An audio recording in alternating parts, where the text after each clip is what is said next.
ચાર મહાનગરોમાં રાત્રિ કર્ફ્યુ લંબાવવાને લઈને સરકાર આગામી રવિવાર સુધીમાં નિર્ણય લે તેવી શક્યતા જોવામાં આવી રહી છે। જાન્યુઆરીમાં કેટલા દિવસ નાઇટ કર્ફ્યુ રાખવો તેને લઈને નિર્ણય લેવાઈ શકે છે। જો કે નાઇટ કર્ફ્યુ લંબાવવા અંગે હાઈકોર્ટ પણ ટકોર કરી ચૂકી છે અને એવામાં ચાર મહાનગરોમાં હવે આ નાઇટ કર્ફ્યુ બાદ કેસમાં સતત ઘટાડો આવ્યો છે।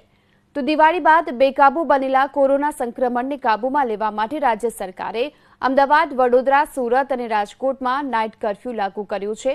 આ નાઇટ કર્ફ્યુ 31 ડિસેમ્બર સુધી યથાવત છે। ઉત્તરાયણનો તહેવાર નજીક આવી રહ્યો છે। જાન્યુઆરી માસમાં કેટલા દિવસનો નાઇટ કર્ફ્યુ રાખવો તેને લઈને આજે નિર્ણય લેવાઈ શકે છે। સૂત્રોના મતે રાજ્ય સરકાર રવિવાર સુધીમાં નાઇટ કર્ફ્યુ મુદ્દે નિર્ણય લઈ શકે છે।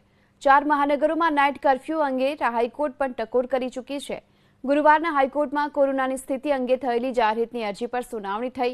હાઈકોર્ટે સરકારને ટકોર કરી કે દિવાળી બાદ કોરોનાની સ્થિતિ વણસી હતી તેમ ઉત્તરાયણ બાદ આવી સ્થિતિ ન સર્જાય તેની જવાબદારી કોણ રહેશે। આ સાથે જ ઉત્તરાયણને લીધે 2021નું આખું વર્ષ ફરીથી ન બગડે તે જોવાની જવાબદારી સરકારની છે।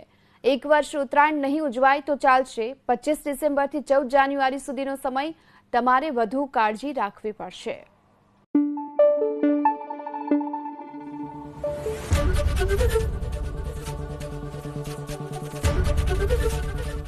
एबीपी अस्मिता, गुजरातनी अस्मिता।